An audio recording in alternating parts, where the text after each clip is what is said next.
Welcome everybody, this is my critique of Kingdom Come Deliverance 2. I start by talking about the things I like the most and wrap up with the ones I liked the least.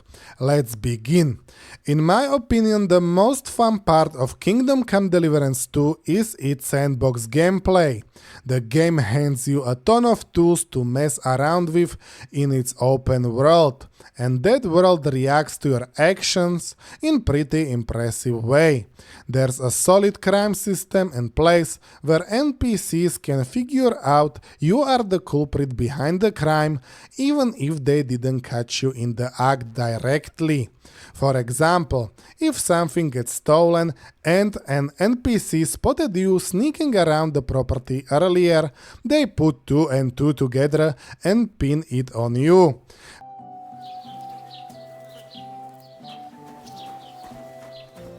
You can't just stroll around here without so much as to buy your leave. Clear Where off! were you going? I don't want to catch you here again.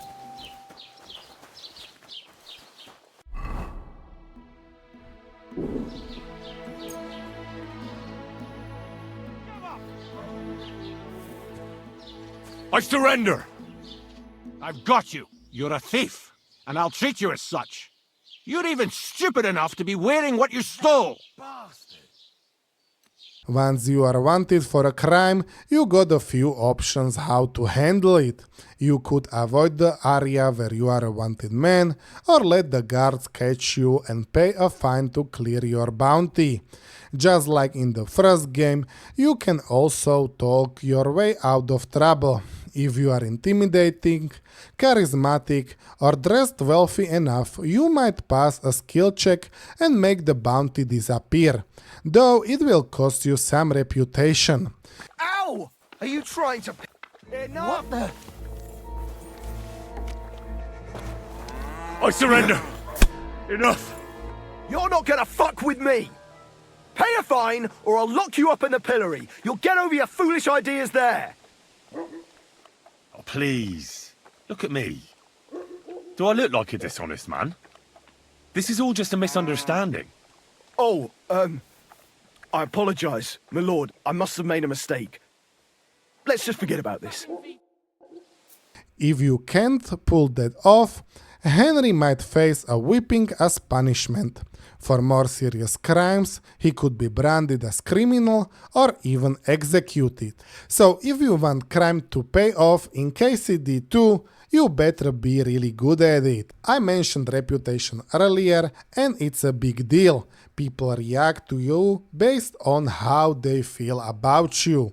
If you have good reputation, you get friendly responses. If they hate your guts, they make it clear. And when your reputation's low, guards are way more likely to stop and search you for stolen goods. In KCD2, they've also added a small banter system, kind of like the one in Red Dead Redemption 2. NPCs might greet you casually, or a guard might tell you to behave, and you can respond either positively or negatively. Your choice affects your reputation, boosting it if you play nice, or tanking it if you are a jerk. It really shows how the developers made sure the world reacts to everything you do. Yoink. Lucky me. I could use this. Gotcha. Looky here. I reckon I'll take that. Come to pa. This could come in handy. After the introductory section, Henry starts with nothing and a single goal: get invited to a wedding. From there, the world opens up completely. You can go wherever you want and use any tool at your disposal to make it happen. Want to earn some coin? Brew potions or craft weapons to sell. Need a fancy clothes for the wedding?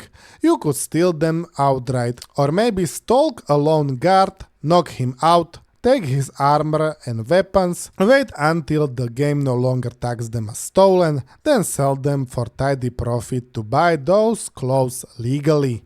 If combat's more your style, hunt down some bandits, loot their armor, and sell it to fund your wardrobe. You get the idea, the game throws a ton of ways at you to get rich. Henry also has a bunch of skills and stats you can upgrade. The system is a lot like in Skyrim. The more you use a skill, the better you get at it. If you stick to a longsword, your longsword skill will skyrocket, turning Henry into a master swordsman. That's how most people will play. But I have seen some madlads run straight at the nearest sword trainer and hit him non-stop and max out their skill. That way, it's a wild but totally valid option. There are other ways to boost your skills and stats too. You can read skill books or pick perks that give bonus experience to certain stats while training others, like gaining a bit of strength XP while picking flowers. If you are an RPG fan who loves watching numbers go up, these games got you covered. Exploration in this game is honestly solid. You can chat up NPC about rumors and they mark points of interest on your map. For example, talk to a trader in the first village and he might mention some valuable goods that fell into a river. Head over, fish them out of the water, and bam! You got some loot to sell for a quick cash. Sadly, there's no option to return the goods for a reputation boost, which would have been a nice touch. Venture into the forests and you stumble across bandit and poacher camps, some abandoned. If you are handy with a lockpick, you can score free valuable loot from locked chests. Plus, the woods are packed with hunting grounds if you are in the mood to track some game. You spend most of your exploration time on horseback, which feels great. You can acquire a horse early on or steal one and hit up the horse black market to make it legally yours. I've got to say, riding around with medieval music in the background was so relaxing that I ditched fast travel for most of the game just to soak it in. That said, towards the end, that charm wore off a bit and I started fast traveling instead. One last thing worth mentioning, random encounters. They were in the first game too and they are back here, breaking up the monotony of traveling. If you are riding or fast traveling, these little surprises keep the world feeling alive. Now let's talk about combat. It's decent overall, but it got some glaring issues. First up, wolves and wild dogs. If you use bow against them, even standing pretty close, their AI totally freezes. They just sit there letting you pepper them with arrows like it's target practice. Switch to a melee weapon and you will figure out fast that the best tactic is to block their first lunge and counter right away. Sure, you can swing at them, but when you are up against a pack, you burn through your stamina and leave yourself open to unnecessary hits. It's even worse on a hill. Attacks that feel like sure hits will miss, thanks to the uneven ground. Early game, you running into wolves constantly, like in quests to find mud or track down the huntsman. So it's weird that none of the early access reviewers called out this obvious bug. And it's not just the animals, human enemies do it too. Get far enough away, start shooting, and they stand there like a statues.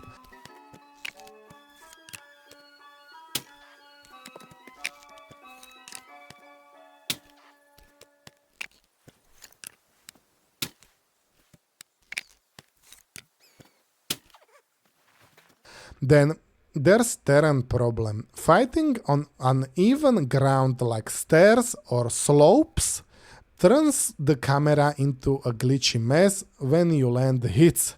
Sometimes the game won't even let you attack until you and the enemy reposition, meaning when you click to swing, big X pops up on your combat wheel and will not let you attack. Want to run up on a sitting enemy for surprise attack? Good luck. There's a solid chance your sword will phase right through them, costing you all those free hits you earned with the ambush. It is frustrating. You know what's really frustrating? Player's choice in this RPG. Most quests boil down to just one or two outcomes the game actually recognizes. Sometimes it pretends there's more freedom than there is, but when you try those extra options, it railroads you right back to what the devs want. Take the third main story quest, Hermit. For example, your goal is simple. Find a broken sword to forge into a wedding gift. You track down the hermit who knows where it is, but there are knights blocking the entrance to this yard. Talk to them and they offer you silver to help out, or you can say, I don't want any part in this conflict. Sounds like a neutral choice, right? Nope. Pick that and the game assumes you are siding with Hermit, asking you to confirm or backtrack and join the knights. It's a fake choice. Why should I get mixed up in it? I'll pay you. We just need to distract Conrad's attention. That's all. Otherwise, we won't have a chance against his crossbow in that gorge. This is your business. I'm not gonna get mixed up in it. Mary, Mother of God. You must be in league with him. Of course. Why else would you be here? Damn it! I should have known. You think you can threaten me? I won't put up with that. I'm not afraid of you. You're making a fatal mistake, youngster. Now you're gonna get it.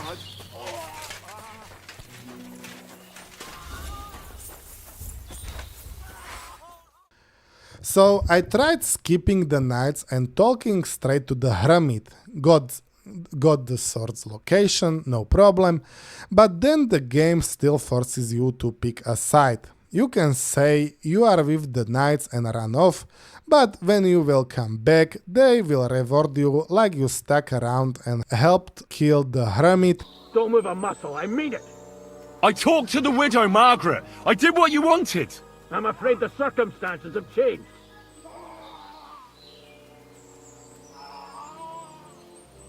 I just want the sword. That's all I care about. I don't want to kill you. Go away. I can help you. Let's talk. All right. But make it quick. And no sudden movements.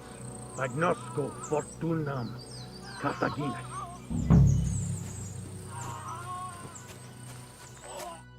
What's going on? You tell me. Or do you take me for a complete fool? And what is it you want to hear from me? Where can I find that broken sword? It's not far. At the edge of the meadow up there are two entangled birch trees. There's a grave beneath them, and the sword is on the grave.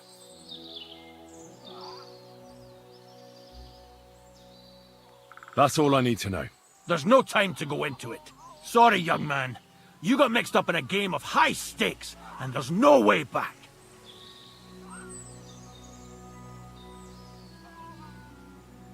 That's the only thing you're right about, you lying bastard. I guessed you'd show your true colors. As you wish, fool. Bella res est mori. In lecto suo. I'll tear you a new arsehole, you fucker.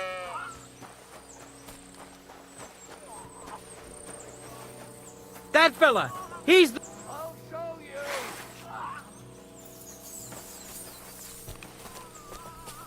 I'll shoot you, Nick! Slice him up! You're no match for us, fucker!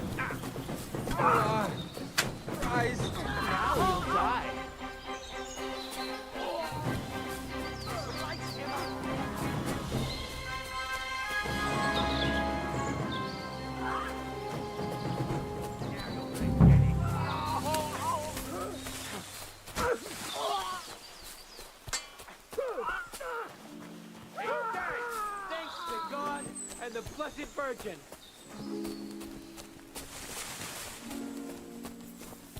Careful. What about our deal? Ave Maria, gratia plena. You owe me something, knight. You're right. Conrad was one of the best swordsmen of the Order. We wouldn't have stood a chance without you. Here's your silver. If you already know the sword spot from a past playthrough and try to skip the hermit entirely, surprise, the sword doesn't even spawn at the grave until you deal with the conflict. The game only accepts one solution: wipe out one side. I tested this hard, I knocked out the hermit non-lethally, and the knight still thanked me like I killed him. Then they woke him up and the guy immediately attacked me because I looted his clothes while he was out cold. Ave Maria, gratia plena. You owe me something, knight. You're right. Conrad was one of the best swordsmen of the Order. We wouldn't have stood a chance without you. Here's your silver.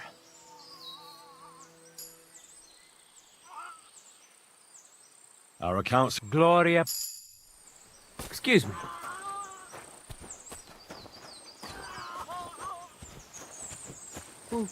Who's lying here? You can't be here. Wake up! Come on! Hey, what are you doing here? Conrad was my brother. I'll take care of him. Where am I? Did I faint?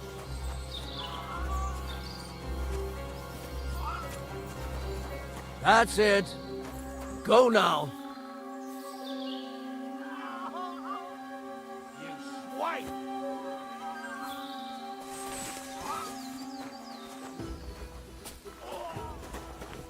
Tried dragging the unconscious hermit to the night. They attacked me like I was some random kidnapper, as if they were the city guards.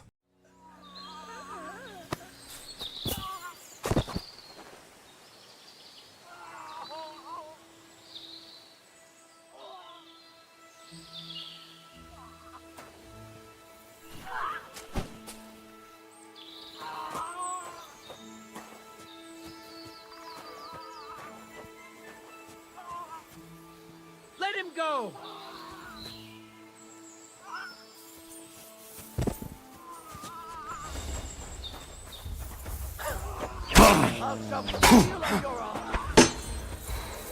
I surrender! Enough! Mercy!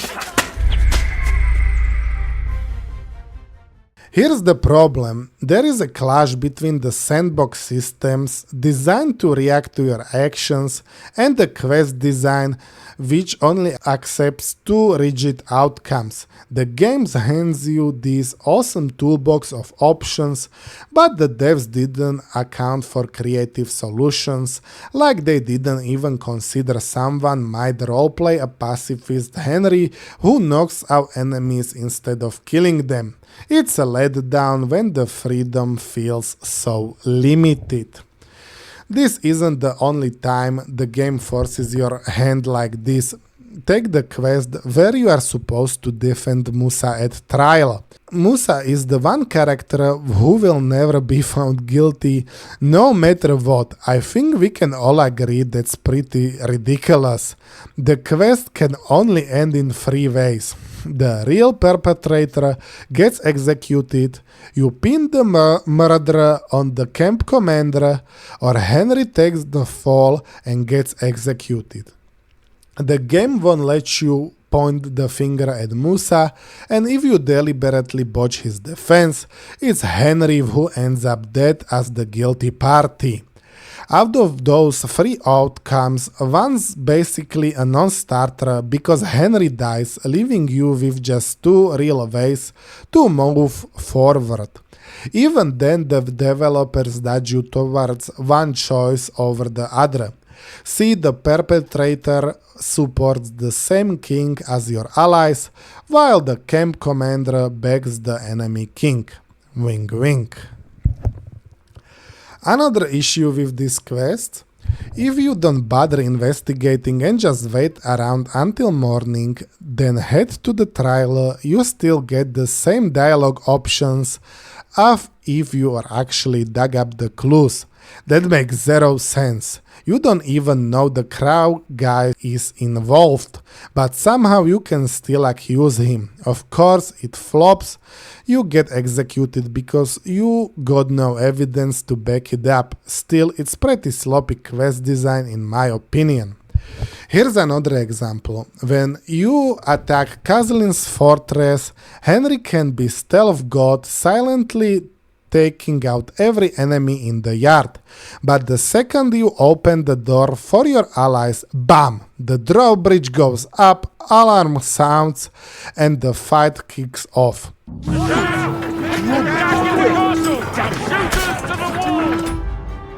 So you reload, thinking, okay, I sneak in while the drawbridge is down, take up the soldiers inside, and let my allies waltz straight into the castle.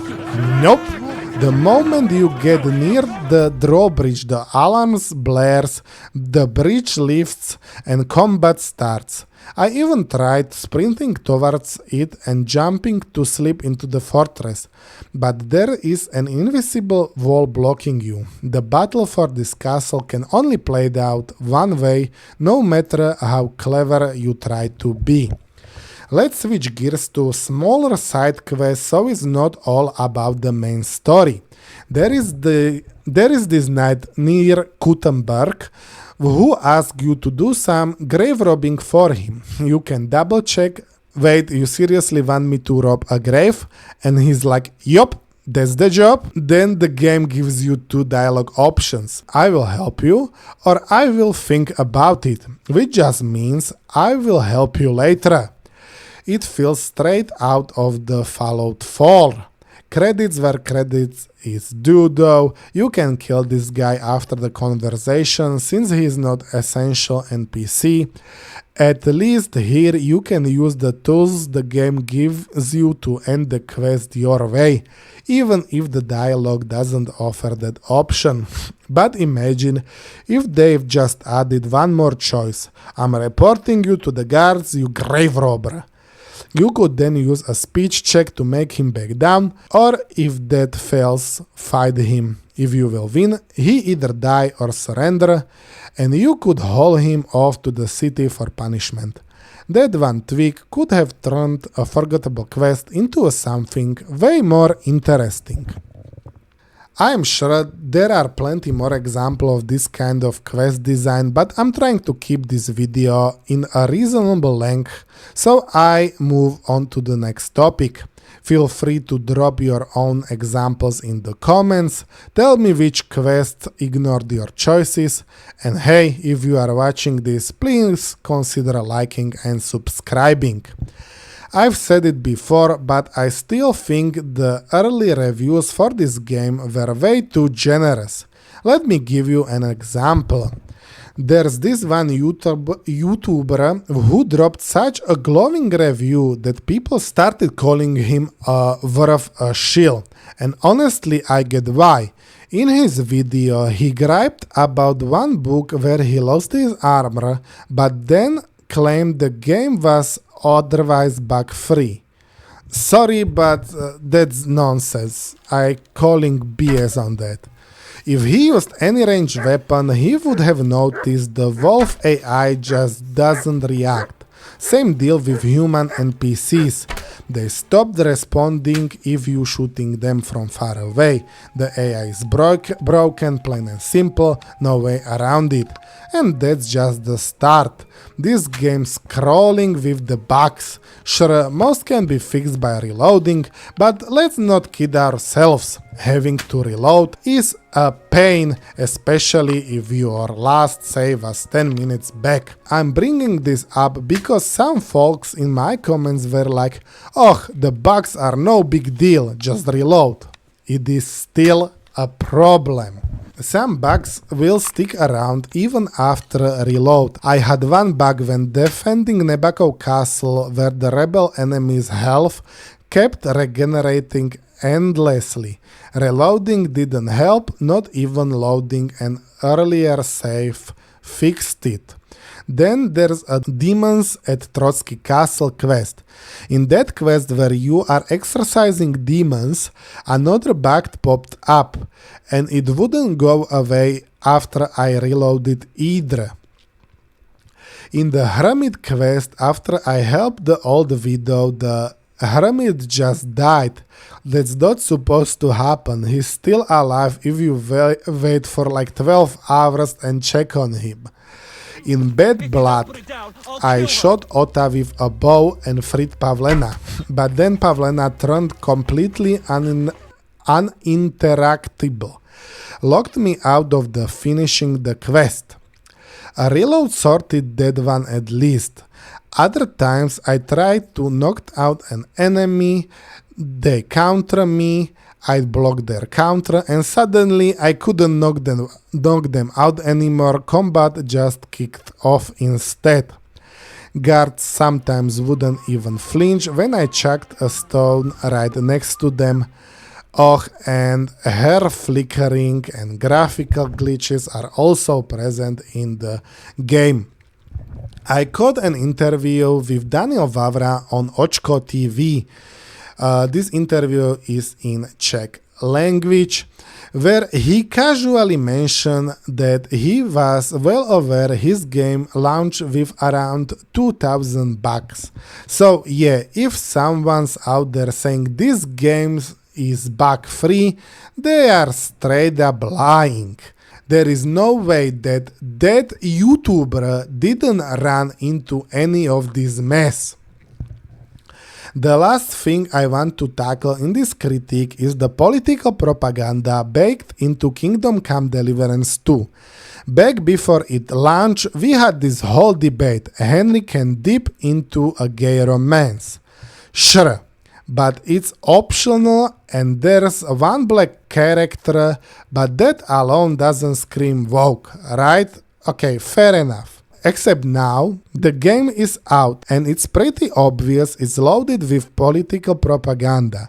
It's not just talking the US leftist kind that my English-speaking viewers would probably catch right away. These things also steep in Czech nationalist propaganda, in my opinion. So let's dive into some specifics. A guy who commented on my videos brought up this comparison. He said Dragon Age Velgard is woke because it shows some lecture about pulling a barf down your throat, while KCD2 supposedly keeps it clean. Nope, not even close. Even if we use that low bar test, does this game preach to you? KCD still checks the box. It is just much more subtle in this game. You got these moments where it is clearly pushing a narrative whenever it's showing changed version of Czech history or sneaking in modern spins that doesn't quite fit the medieval setting. Let's kick things off with an example from the quest Miris Fajta. Here's the rundown. A Czech guy from a nearby village falls hard for a gypsy girl, and their romance gets intimate.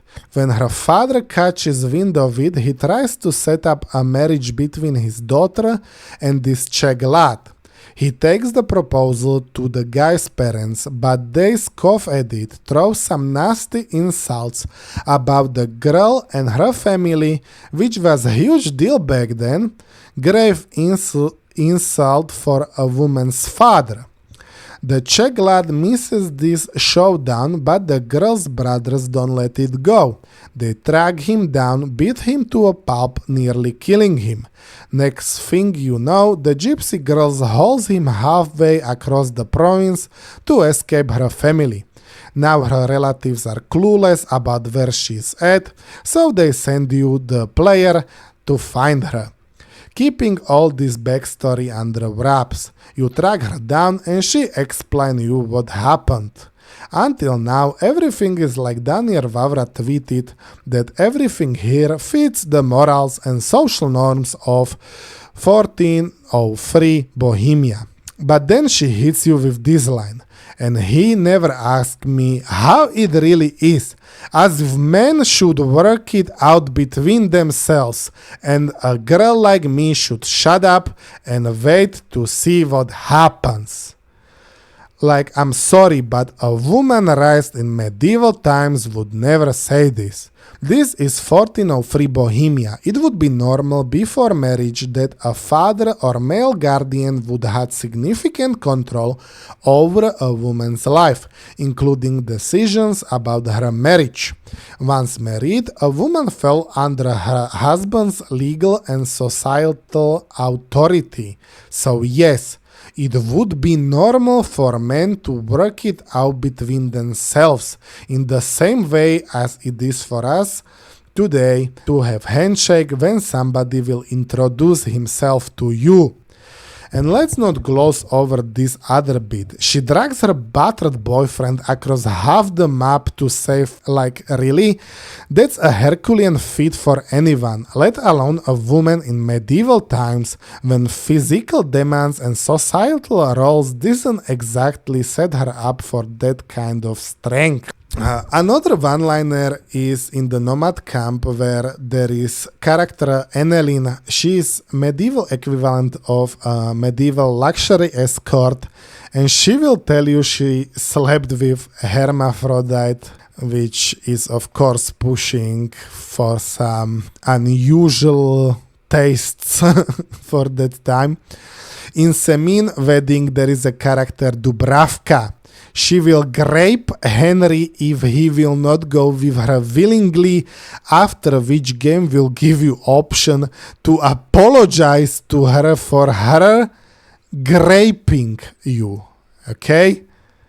Like, I don't know what developers were thinking when they added this into a game. If you don't think this is not political, just ask yourselves what would be your opinion if roles would be reversed. When you are escaping Trotsky Castle, Istvan Tov is giving farewell to Eric.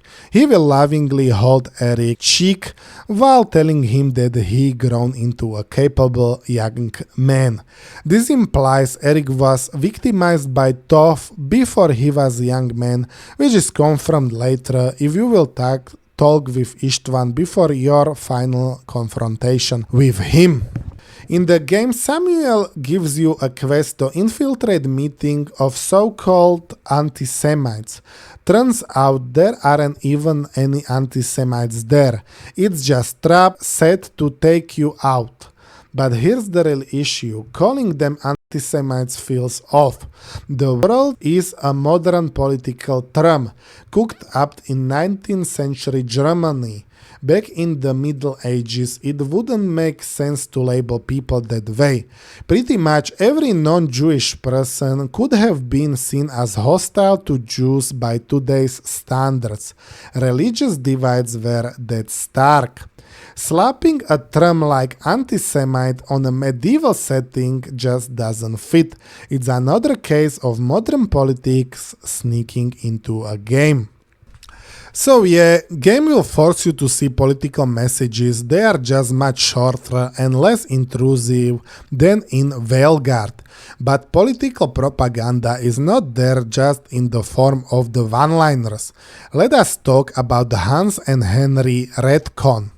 Both of these characters were straight in the first game, which was confirmed by developers after first game released. There was no hint of these two being interested in men in the first game, and game actually depicted exact opposite characterization of Hans. He was depicted as serious womanizer. In the second game, Henry and Hans can have the gay romance together, which is serious retcon for both of these characters. This change was made purely for political representation, which was confirmed by Daniel Vavra himself in interview for Očko TV. Interview is in Czech language at 22 minutes mark, he explains why he included gay romance in his game. He said he did it to mess with the woke activists, giving them what they demanded for the first game, but shaping the gay romances to fit the moral standards of medieval Bohemia. He thought this would annoy the left, since they wanted a modern depiction of gay morality in his game, not the historical one he chose. Then he admitted he didn't expect this to upset people on the right too. If we just take him at face value and don't overthink it, fine. But it's the same garbage we got from the avowed art director who said he designed his art specifically to anger Elon Musk. It's classic case of playing dumb games and winning dumb prizes. Dig into Vavra's reasoning though, and it unravels there's no real downside to pursuing a gay romance in his game. So he didn't even nail the medieval authenticity he was supposedly going for. Another issue pops up with how they portray Hans as a character interested in men. Hans is based on a real historical figure, someone who actually existed. The problem? There's zero evidence in the historical records suggesting this guy was into men. Making him that way in the game paints a false picture of who he was, and it chips away at the historical authenticity of Kingdom Come Deliverance 2 claims to nail. Whereas this could mislead players, people might walk away thinking the real Hans Capun was a closeted homosexual, which just isn't true. That idea gets even stickier since the game's codex doesn't mention it, leaving folks to assume it's a fact instead of fiction. It's a sloppy move that muddies the waters between history and made-up drama. Let's talk about some made-up drama.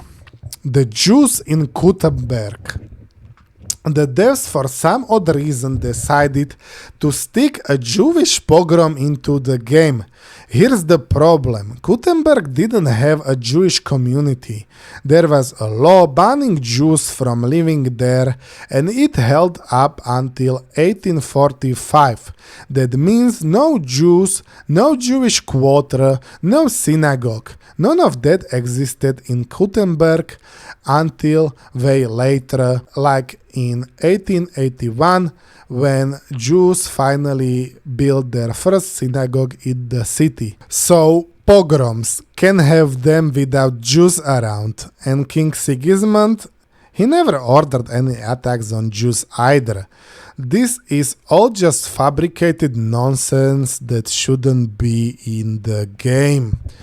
It's a bigger deal because Kingdom Come Deliverance was marketed as this authentic portrayal of 1403 Bohemia, yet here's a key part of the main story that doesn't belong in Gutenberg or that era at all. To me, it feels like Czech nationalist propaganda and historical revisionism. Sigismund is the villain in the Czech history, okay? Jan Žižka is the national hero, and Czechs see the Hussite movement as their big stand against German rule, something to be proud of. So I argue the devs had Sigismund order this fake attack on Jewish community just to make him look more evil than he really was. Then they put you, the player, in Žižka's crew to save the Jews, spinning him as some noble defender of Jewish communities. That's not true. His Taborites actually attacked Jewish communities sometimes, not protected them.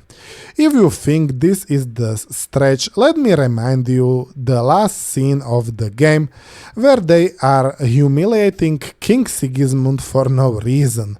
You can of course disagree with me on this, but I truly think this game has some elements of Czech nationalism in it. Another layer of this political propaganda tied to the fake Jewish community in Gutenberg is how the devs decided to write in an almost brother for Henry. I'm talking about Samuel. After the game makes you save this made-up Jewish community, it drops a bombshell.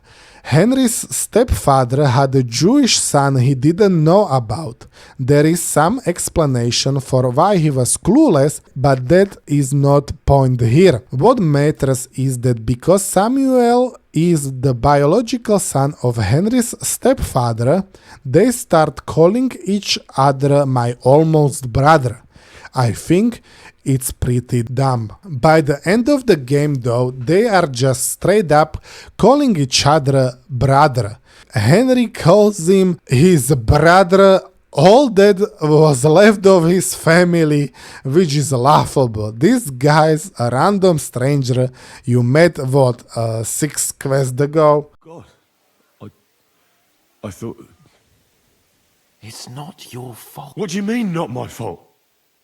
I should never have... Henry. He was my brother. All that was left of my family. This shouldn't have happened. I've lost more. Meanwhile, Henry's real dad, who is still alive and kicking, gets conveniently forgotten for a minute. Here's the kicker. You, the player, get no say in this relationship with Samuel. The game just shoves it down your throat. There's even a quest where you are sent to learn about Jewish funeral customs if Samuel dies. Like the game is desperate for you to care about this guy. People argue gay romance belongs in the game because it's an RPG and more choices are better. Okay, fair enough if you want to argue this, but when the game forces a Jewish brother on you, it's not suddenly about choices anymore. Now it's fine that your only choice is to go along with this stupid relationship. Let me shortly mention some honorable mentions, like idea that if two men are close friends, that means they must be gay. First game had romance with Teresa, this game has only hookups. Some are shorter, some are longer, but I don't think anything in this game counts as romance. Fictional Jews of Gutenberg supporting financially side that supports King Wenceslaw, which is very strange as he oversaw one of the biggest pogrom in Czech history and he wiped out debts to Jewish moneylenders, which would surely anger Jewish community. This also involved imprisoning Jews across his kingdom, seizing their records and pledges and leaving them at the mercy of city councils to settle disputes with debtors. Hardly a move that would make Jewish communities support him over Sigismund. Also, I think this point is too part of Czech nationalist propaganda, where game is trying to make you think that Jews would side with King Wenceslaw over the King Sigismund. The last bit of political propaganda I cover is Musa. Honestly, there is probably more in this game, but this video is getting long, so I got to trim somewhere. Musa is basically a walking billboard for politics. Everything about him screams agenda. Daniel Vavra even admitted in his Czech interview with Očko TV that Musa was added purely for representation. If he just wanted a Muslim scholar, he could gone with a truck, which would be way more likely to show up in Bohemia back then. But no, it's Musa skin color devs were after. Historically accurate, not a fucking chance. There's no record of anyone like Musa in medieval Bohemia around 1403. The game's own codex admits he's a fantasy character, loosely based on two famous Muslim travelers who never got anywhere near Bohemia. Ibn Battuta's closest brush was Constantinople, That's it. Throwing Musa in trashes the game's historical authenticity. Surely you could argue it's technically possible for him to be there, but it's so far-fetched you might as well stick a Japanese samurai in as Sigismund's bodyguard and call it just as possible. I've mentioned this before. But in the main quest where you are supposed to save Musa from execution, he's the only character who can die. Later, you run into him again during a dispute between two Catholic Church factions which are based near Kuttenberg. Get this. King Sigismund sends Musa to represent his court in the talks. Let me say that again. A Muslim was sent to mediate between two Catholic factions with a cardinal right there. In that era, this would be a massive slap in the face of the Catholic Church. Probably this would be seen as provocation so bad that the cardinal would have stormed off to the Pope, pushing for a Sigismund's swift excommunication. And Sigismund, the guy was all about keeping the Catholic Church on his side. This is totally out of character for him. Historical authenticity straight into the gutter just so the devs could shuffle Musa off to the Italian court so he may be able to save Henry's life. That's what I mean when I say Musa's presence tanks the writing quality every time he shows up. After that, when you are under siege in the story, Musa will serve as medic for your faction, but past the Italian court bit, he's barely around, you wouldn't even notice if he vanished. Now, let's unpack some of the stuff Musa says about medieval Bohemia because this caused some obvious controversy. He claims women in Mali get more respect than here in Bohemia. That's weird because the gap between how women were treated in Bohemia and Mali was not that huge. The big difference between Bohemia and Mali was that Bohemia stuck to the monogamy while Mali practiced polygamy. That's obvious stuff given Mali's Islamic roots and Bohemia's Christian ones. Musa says Mali women walk around bare-breasted, which is just not true.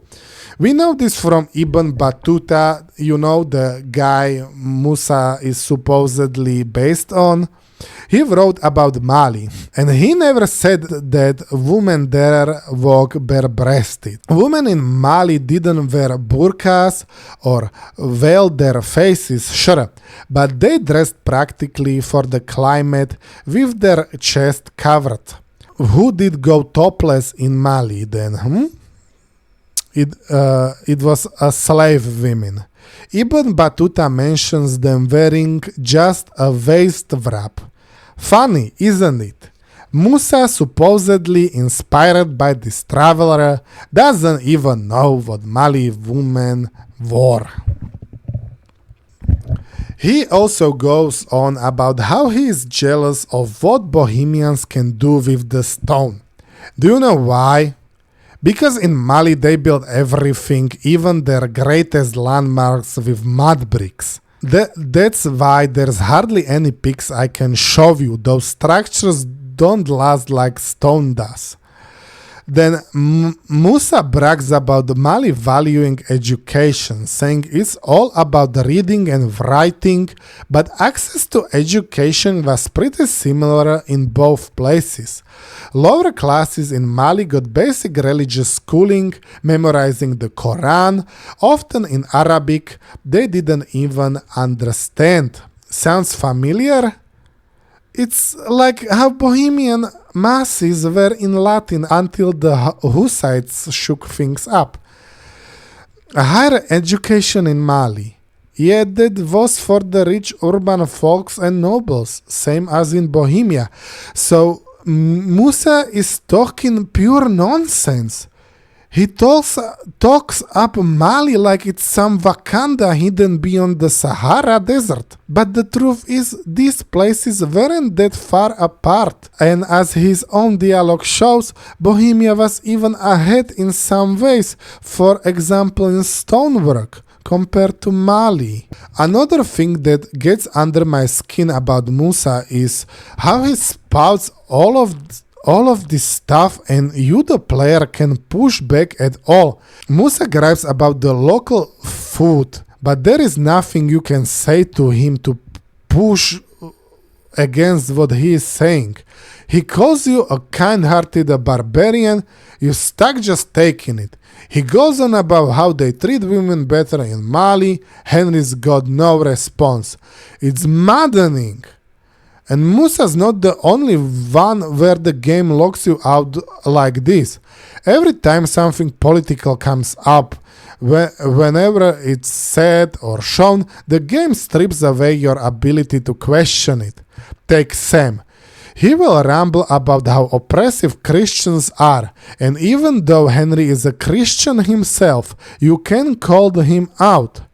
With Miri, you can't tell her to let men handle things, which would have been totally normal for Middle Ages. But it's most noticeable with Musa, because he got so much you want to argue against.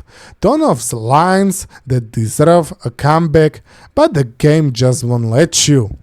So, that's my critique of Kingdom Come Deliverance 2.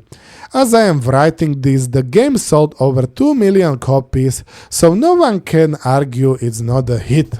But it's honestly kind of sad that people are brushing off the glaring problems and are acting like they don't exist. That sends a message to the developers and other game companies loud and clear. They will see that folks don't mind a pile of bugs. Daniel Vavra himself admitted that there were about 2,000 at launch, so why bother fixing them next time? They will notice it sold big despite the woke propaganda, so expect more of that down the road. Quest design that ignores the player's tools. No one cared enough to complain, so don't hold your breath for better quest design in the future. We get what we will put up with. I can admit it's good game at its core, but it's got issues that shouldn't be swept under the rug. It's a shame the quality takes a hit just because they couldn't resist jamming modern politics into it. That's everything I wanted to say. Let me know about your thoughts in the comments. If you like to support my channel, liking and subscribing is the best way to give a boost to a little channel like mine. Thanks for watching and see you all later.